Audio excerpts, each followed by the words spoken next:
હોમિયોપેથિકમાં આનિકા નામની medicine generally રીતે ઘા ઇન્જરી બેઠો માર હોય ત્યારે તમે આ મેડિસિનનો ઉપયોગ કરી શકો છો.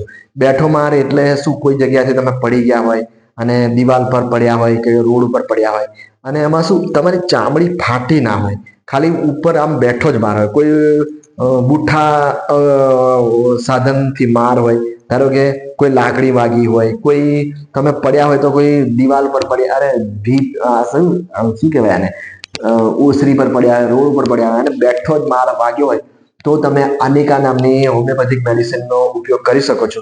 હવે આમાં શું સિમ્ટમ્સ આવતા હોય છે તો કે માંસપેશીઓમાં દુખાવો બહુ થતો હોય અને બેઠો મારો એટલે ઉપર થોડું લાલાશ પડતું થઈ ગયું હોય, ભૂરાશ પડતું થઈ ગયું હોય અને બહુ ડીપર ઇન્જરી ના થઈ હોય તો તમે આનિકા નામની હોમિયોપેથિક મેડિસિનનો પહેલો જ વહેલી ખતરો કરી શકો છો અને ઘણી વખત રિઝલ્ટ મળી જતા હોય છે. બહુ અંદરની ઇન્જરી થઈ ગઈ હોય, બહુ અંદર સુધી માંસપેશીઓમાં દુખાવો રહેતો હોય, અંદર જતો હોય તો તમે બેલિસ પર બી એડ કરી શકો છો, કાં તો પછી એને બી ઉપયોગ કરી શકો છો. પછી શું, તમે કોઈ જગ્યાએ કામ વધારે પડતું કર્યું હોય, કોઈ આમ ખેંચાઈ ગયા હોય, મસલ્સ તમારા ખેંચાઈ ગયા હોય તો તમે રસટેક્સ નામની મેડિસિનનો ઉપયોગ કરી શકો છો. હવે આનિકાની મેડિસિનની આપણે વાત કરીએ છીએ તો જોડે જોડે આ રસટોક્સ પણ આવી શકે છે જો ખેંચાઈ ગયો હોય. હવે આનિકામાં ઇન્જરીમાં તો પહેલો નંબર જ આવે છે આ મેડિસિનનો. તો ઇન્જરીમાં શું હોય છે કે બીજા એના એક મેન્ટલ સિમ્ટમ્સ બી દેખાઈ આવતા હોય છે. જેમ કે કોઈ જગ્યાએ તમે માંસપેશીઓમાં બહુ કૂચલાતું હોય, આમ દબાવે તો કૂચલાતું હોય એવું પેઇન થાય. એટલે નહીં કોઈ કે મારીને બહુ દમ કાઢી નાખ્યો હોય કેવું દુખે એવું દુખતું હોય. એટલે પેશન્ટને એટલો બધો, દર્દીને એટલું બધું દુખાવો હોય છે કે એ કોઈને પણ તમારી નજીક આવવા દેતો નથી, કેમ કે એને દુખતું જ હોય છે. એટલે એ મેન્ટલ સિમ્ટમ્સ આવે છે કે કોઈ નજીક એની નજીક ના આવે અને એને કોઈની કંપની બી ગમતી નથી. કોઈ તમે એને પૂછો કે શું થયું છે, વાગ્યું છે, તો એ દર્દી ડાયરેક્ટ જ કહી દેશે કે ભાઈ મને કશું નથી થયું. દેખાવ પરથી આપણને ખબર પડી જ જાય છે આવો કે ભાઈ કઈ એને બીમાર હોય કે કઈ વાગ્યું હોય, ઇન્જરી થાય તો બી તમે એને પૂછો તો એ એવું જ કહેતો હોય ભાઈ મને કશું થયું નથી.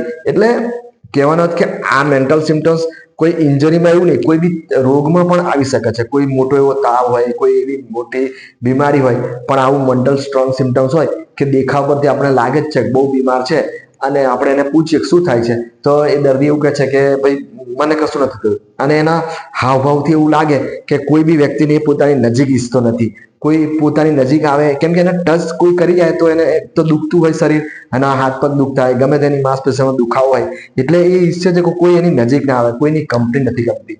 એટલે આવા કોઈ મેન્ટલ સિમ્ટમ્સ દેખાય તો તમે બીજા રોગોમાં પણ દુખાવામાં તો ખરો, દુખાવામાં બી કોઈ ઘણાને કોઈ સાંધામાં સોજા આવ્યા હોય, વાહ હોય, આ માંસપેશીનો દુખાવો હોય તો બી જોયો. જો આવું મેન્ટલ સિમ્ટમ્સ દેખાય તો એની મેડિસિન આનિકા જ છે. હવે બીજું એક આનિકાનો ક્યાં ઉપયોગ થાય છે તો કે ઇન્જરી પછી એ જૂની હોય કે નવી હોય, એમાં શું હોય છે કે અમુક એના પછીના કોઈ સિમ્ટમ્સ દેખાતા હોય છે, કોઈ બી દેખાય. એટલે ઇન્જરી પછી જો મેન્ટલ સિમ્ટમ્સ દેખાય તો તમે હાયર પોટેન્સીમાં આનિકાનો ઉપયોગ કરી શકો છો. એમાં પણ જો મેન્ટલ સિમ્ટમ્સમાં એક નેટ્રમ સલ્ફ નામની મેડિસિન આવે છે, એ પણ જો મેન્ટલ સિમ્ટમ્સ, હિસ્ટેરિયા હોય, કોઈ મેન્ટલ સિમ્ટમ્સ યાદ ના રહેતું હોય, નિરાશ રહેતો હોય, એટલે એવું કોઈ મેન્ટલ સિમ્ટમ્સ એને દેખાય તો તમે આર્નિકા કાં તો નેટ્રમ સલ્ફ બેમાંથી જેના સિમ્ટમ્સ વધારે મેચ થતા હોય તો વધારે એને તમે સેટ કરી શકો છો મેડિસિન આપવામાં. હવે ઇન્જરીમાં વધારે પડતો ઉપયોગ થાય છે તો ઇન્જરીમાં થોડી બીજી વાત કરી લઈએ કે જો બેઠો માર હોય તો આપણે આનિકા વાપરીએ છીએ. અંદર થોડી મસલ્સમાં અંદર જતી હોય, દુખાવો અંદર રહેતો હોય, અંદર સુધી પ્રસરતો હોય એવું લાગે તો બેલિસ પર વાપરી શકે છે. અને જો કોઈ મસલ્સ ખેંચાઈ ગયો હોય, તમે આમ કામકાજ વધારે કરતા હોય, વજન કઈ ઉચકતા હોય તો કોઈ જગ્યાએ મસલ્સ ખેંચાઈ ગયો હોય એવું લાગે તો તમે રસ્ટોક્સ વાપરી શકો છો. પછી કોઈ પોઇન્ટેડ ઇન્સ્ટ્રુમેન્ટ હોય, તમે નથી કહેતા આ ખીલી હોય, કોઈ ડિસમિસ હોય, કઈ અંદર ઘાત આમ આખું વાગી અંદર જતા રહ્યા, કોઈના આપણે વીછી કાઢે નથી એટલે અંદર, એટલે એવું કોઈ કરડી હોય કે કોઈ એવો ઘા હોય કે જ્યાં તમે અંદર જતી રહે એ વસ્તુ, તો એમાં તમે લીડમ પર અને હાઇપેરિકમ નામની મેડિસિનનો ઉપયોગ કરી શકો છો. હાઇપેરિકમ શું છે, જ્યારે ઉપર છલનો દુખાવો રહેતો હોય તો લીડમ પર વાપરી શકો છો, પણ જ્યારે દુખાવો બહાર ફેલાય, અંદર સુધી આમ જાય તો તમે શું કે હાઇપેરિકમ પણ વાપરી શકો છો.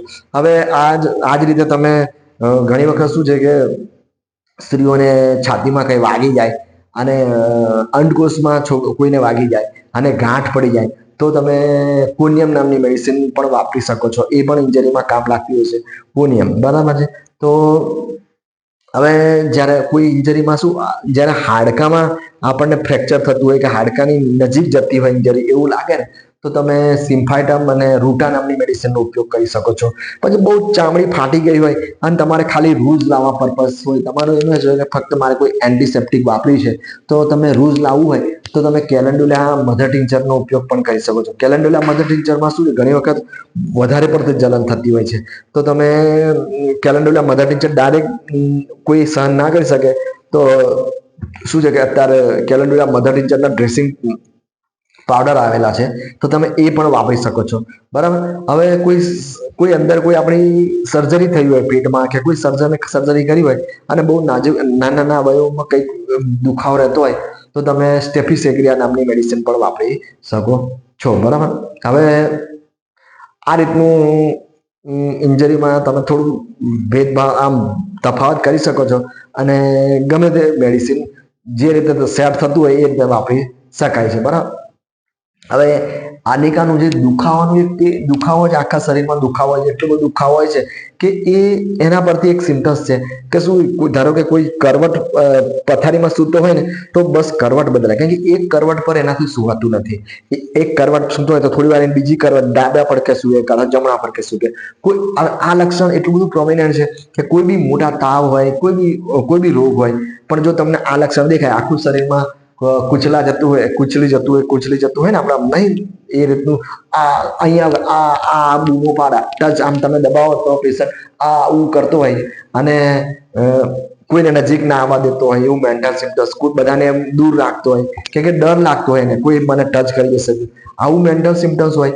અને શું છે કે એક જગ્યાએ પથારીમાં સૂતો હોય, થોડી વાર કરવટ બદલવી પડે, થોડી વાર જમણા પડકે, થોડી વાર ડાબા પડકે, આવું કોઈ દેખાય આપણને તો શું તમે આર્નિકા વિચારી શકો છો. હવે આ કરવટ બદલવામાં 3-4 મેડિસિન આવે છે.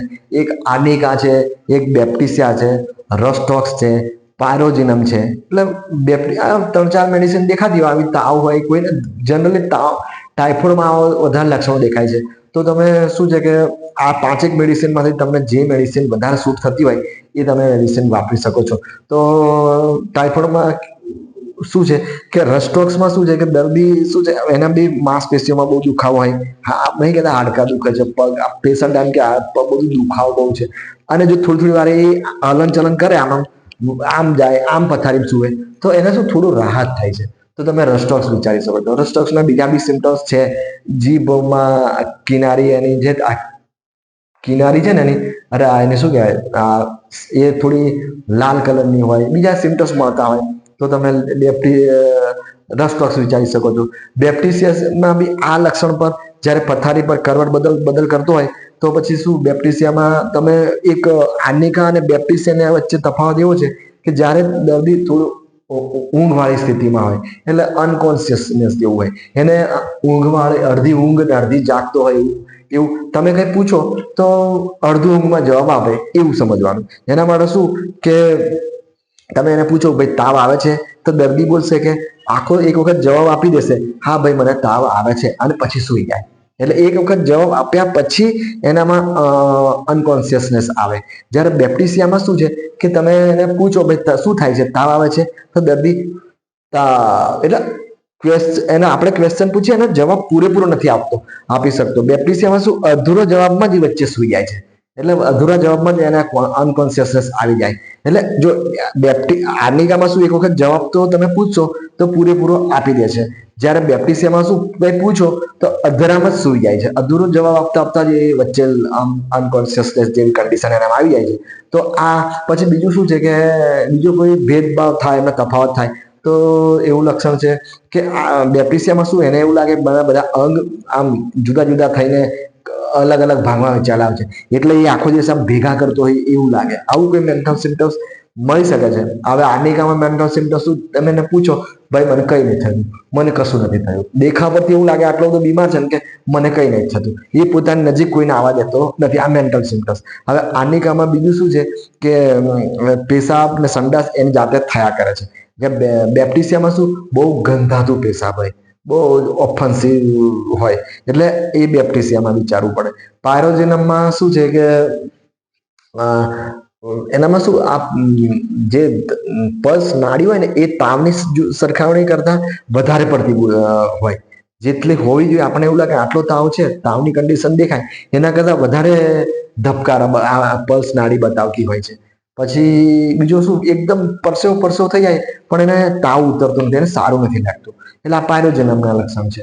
એટલે આવી 3-4 રસ્ટોક્સમાં શું છે કે ઝાડા થતા હોય છે, તાવમાં બી એવા ટાઇફોઇડના લક્ષણોમાં એને ઝાડા બી થતા હોય છે, પણ એમાં કંઈ ગંધાતું બંધાતું એવું કંઈ હોતું નથી. બીજા કોઈ સિમ્ટમ્સ તમે સેટ કરી શકો. મેડિસિન સેટ કરવા માટે એવું હોય છે, 1 કે 2 સિમ્ટમ્સ પર નથી મેડિસિન સેટ થતી. 1-2 સિમ્ટમ્સ તમે બીજા 3-4 સિમ્ટમ્સ સેટ કરવા જોઈએ.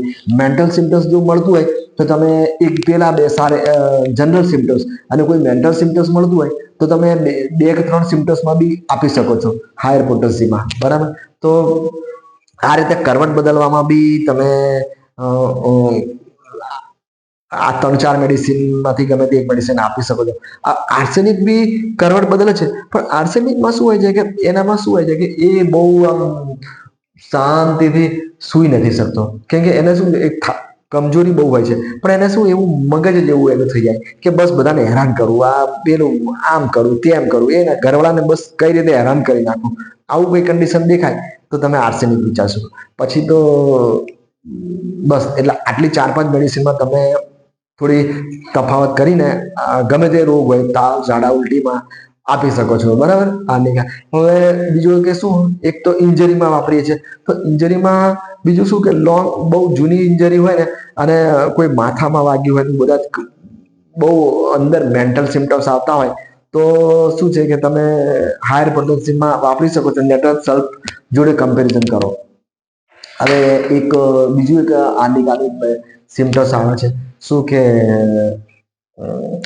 બહુ એના ભૂતકાળમાં કોઈ એવી ઇન્જરી થઈ હોય કે કોઈ એવી દુર્ઘટના થઈ હોય, દુર્ઘટના એટલે મોટી દુર્ઘટના થઈ હોય, ધારો કે કોઈ મોટો એક્સિડન્ટ થયો હોય, કોઈ ટ્રેનમાં દુર્ઘટના થઈ હોય, કોઈ 2 ગાડીઓમાં થઈ હોય, એટલે એ મોટી દુર્ઘટના થઈ, એ ગમે તે હોય.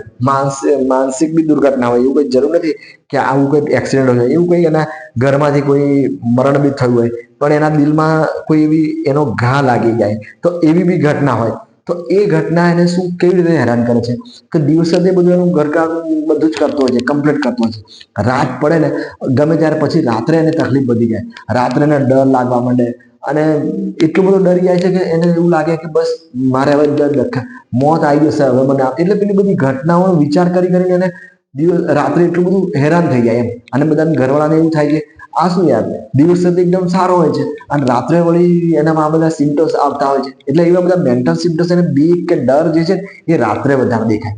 તો દિવસે તો બહુ સારું એવું કામકાજ કરતો હોય છે, તો ઘરવાળાને એવું થાય કે આ તો ગપ્પા મારે છે. તો આવું કોઈ સિમ્ટમ્સ દેખાય તો તમને આની યાદ આવી ગઈ. મેન્ટલ સિમ્ટમ્સમાં કોઈ પાછળ ભૂતકાળમાં કોઈ ઇન્જરી થયેલી હોય, એનું કોઈ મરણ થયેલું હોય, કાં તો કોઈ એને કોઈ એક્સિડન્ટ થયેલું હોય, એવી કોઈ એના લીધે એને આઘાત લાગી જાય તો રાત્રે એના સિમ્ટમ્સ વધારે દેખાતા હોય છે, દિવસે તો એનું નહીં થતું. હવે જો દિવસ રાત ચાલુ ચાલુ રહેતા હોય ને એ સિમ્ટમ્સ, દિવસ રાત એમાં ને એમાં ભયમાં ચાલુ રહે, એના ઘર કરી જતા હોય તો તમારે ઓપિયમ વિચારવી પડે. પછી એકદમ નજીકની બીમારી હોય, હમણાં જ 2 દિવસ પહેલા 1 દિવસ પહેલાથી ડર થઈ ગયો હોય અને એના સિમ્ટમ્સ દેખાતા હોય તો તમે એકોનાઇટ વિચારી શકો છો. તો આવી બધી મેડિસિન છે. આમ તો આનિકા આમ તો બધું બહુ વિચારવું પડે, બહુ લાંબી મેડિસિન થઈ જાય. તો તમે અમુક સિમ્ટમ્સ તો શું છે કે મટરિયા મેડિકામાં વાંચીને કરવા પડે. હવે એક બાળકમાં બી એક હુપિંગ કપ કરતો હોય તો થોડુંક બાળક રડતું હોય તો પણ તમે આ મેડિસિન વિચારી શકો છો. બરાબર છે. હવે બસ, તો હવે આનિકા વિશે આટલું જ કહી શકીએ આપણે. બીજું તમારે ડીપમાં જવું હોય તો મેડિસિન બીજી વાંચવી પડશે આખી બુક્સમાંથી. ચલો ત્યારે બીજા લેક્ચરમાં મળીશું, નેક્સ્ટ લેક્ચરમાં.